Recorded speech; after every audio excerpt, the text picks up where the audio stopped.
All right, guys. Welcome to our Everybody group for today. We are going to review what we've already learned about inferencing. Okay, inferencing. Who remembers exactly what an inference is? You don't. If you don't really remember, that's fine. But if you do, let's see if you know. What's inference? It's like if you watch a video, they won't talk. They'll give clues. Okay, giving clues. An inference is like if someone talks to you about something and you can't really, and you're kind of confused, you can take kind of what they said and try to think about it. Okay. And if you don't hear what they said all the way, you can find the words that like sort of rhyme with it and make sense in the sentence. Okay. Do authors always give every single detail in a book? No. You have to make Inferences. That's right. You have to make inferences about what happened. Okay? You have to put all the clues together and make inferences. Now, can you have inferencing in fiction and nonfiction books? Yes. Now, how can you have inferences in nonfiction books? What do you think, Miles? Well, let's say I'm reading a book about the Titanic.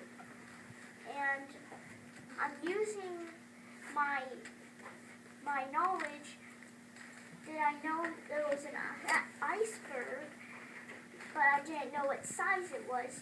But from other non-fictional books and TV shows, I've learned that icebergs are really huge. So that was the size of the iceberg that wiped out the Titanic. Wow, okay. Using what you already know, putting clues together to make an inference, kind of like a detective. Yeah. Like a detective. Putting those clues together Because not and all making the time whenever Miss Frantzen reads books, she doesn't always show us the pictures like almost every book she's read to us. Right, you have to visualize it, right? And everybody, because she makes it hard for us. We're almost in third grade. That's right. That's right. And I want you to visualize and think about what the words are saying and put the pictures together in your head. Now, what is a way maybe in fiction books that you might have an inference?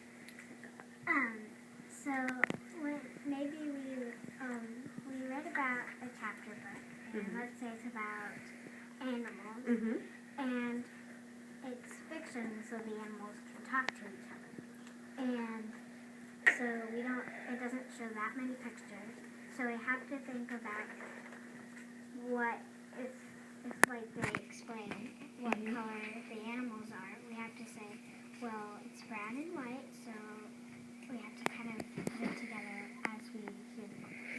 Like Miss Frantzen has one book that doesn't have words in it, that just has pictures. It just has pictures when somebody's blocked out the words and we don't know how to unblock the words, so now we just look at the pictures and make up our own words. That's right. And sometimes when there's like a picture book with no words, like Carly said, you can make up your own story. Sometimes. Yeah. Sometimes you're going to make an inference about things that maybe authors leave out, right? Yes. So let's look at this picture here. And what is this a picture of? No cats allowed. A cat with the cross sign out on there. And what does that mean? No cats allowed. When you see that sign, because there's a cross through it, so maybe that means something. So we're using at the background. Maybe they're having a party and they don't want any cats allowed. Oh, maybe. Might be a dog party. Stop, and sometimes red means no. So stop, no cats allowed. So you're making an inference even from the color of the sign. He probably made that inference by looking at stop. Right. So from what you already know, this didn't have to tell you that it was a cat. You already knew it was a cat. Yeah. And you already knew that this was a sign that says, stop. We're not going to do that. No cats allowed. And every time you see that sign, it tells you no. It tells you no. Certain things are not happening. Right. And so you had to make an inference, right? You had to make an inference. Okay. So I know that we have one of Kayla's favorite games to play at Fun Friday. What is that game? Headbands. Now, did you know that whenever you play headbands, You do inferencing. you do. I mean, oh my word, that's a Fun Friday game. And we're going to play it. I have headbands at my house, and so whenever my family plays, which is mostly during the nighttime, whenever all my friends are at home and asleep and all that, and especially on Fridays, Saturdays, and Sundays, me, my sister, my brother, my mom, and dad, we all play that game. And you're making what? An inference.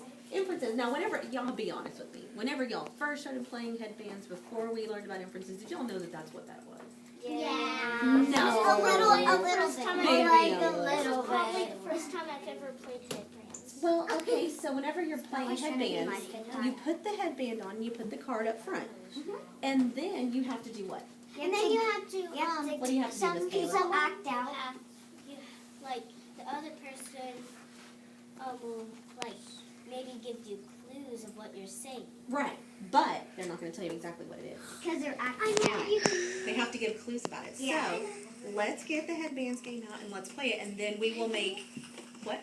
Inferences. Oh, okay, thank you. Let's go get the game. Okay. Thanks. Let's see how it goes. Let's see how it went.